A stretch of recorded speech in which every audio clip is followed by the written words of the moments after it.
So, just to bring it all around here, the great exhibit which we must always keep in front of ourselves and our critics is the mystery of the human mind and body.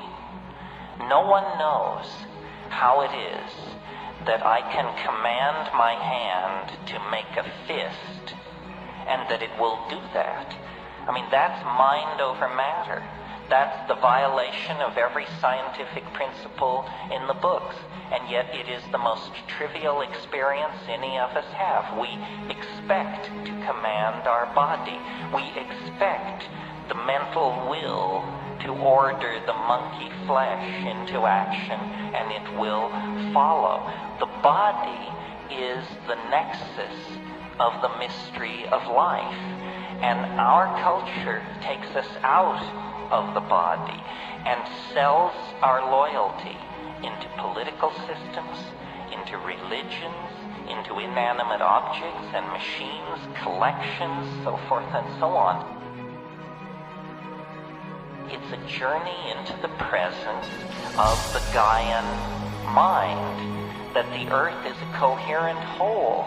It is a thinking, feeling, intending being, that in terms of our value structures, it would be foolish to image as anything other than female. And when cultural values created by male dominance and science and linearity and so forth and so on, when those values are dissolved, what is waiting there is this incredibly poignant experience of matrix, what James Joyce called the mama matrix, most mysterious, nothing more than our bodies and the earth out of which our bodies came. History, as we have lived it in the West, has been a turning of our back on that. And now, history has failed.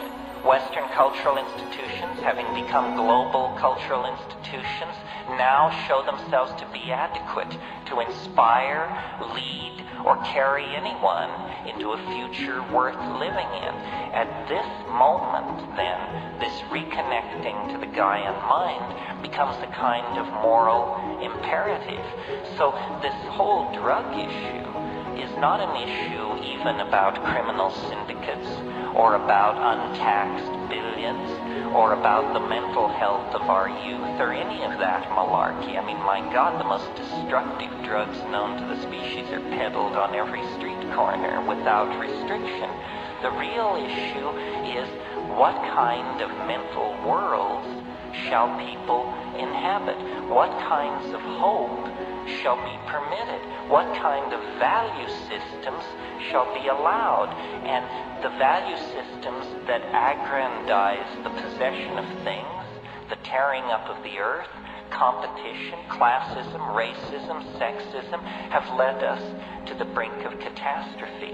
Now, I think we have to abandon Western cultural values and return to the deeper wisdom of the body in connection with the plants. That's the seamless web that leads us back into the heart of nature. And if we can do this, then this very narrow neck of cultural crisis can be navigated. Very little of the past can be saved.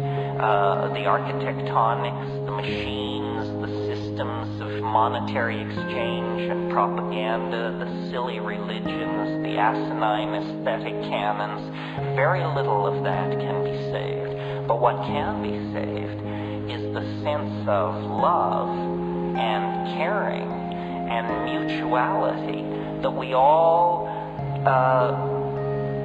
put into and take from the human enterprise. You know, there's a Grateful Dead song that says, you can't go back and you can't stand still. If the thunder don't get you, then the lightning will. And we now hold, through the possession of these psychedelics, catalysts for the human imagination of sufficient power that if we use them, we can deconstruct the lethal vehicle that is carrying us toward the brink of apocalypse, we can deconstruct that vehicle and redesign it into a kind of starship that would carry us and our children out into the broad, starry galaxy we know to be waiting us. But it's a cultural test. Nature is pitiless. Intelligence is a grand experiment upon which a great deal has been risked. But if it proves inadequate, nature will cover it over with the same kind of cool impunity that she covered over the dinosaurs and the trilobites and the crossopterygian fishes and all those other folks who came before. So what we must do, I think, is see our future in the imagination, catalyze the imagination, form symbiotic relationships with the plants, affirm archaic values, and spread the good news that what is out of control, what is in fact dying, is a world that had become too top-heavy with its own hubris, too bent by its own false value systems, and too dehumanized to care about what happened to its own children. So I say, good riddance to it. Bring on the archaic revival, and let's create a new world. That's it.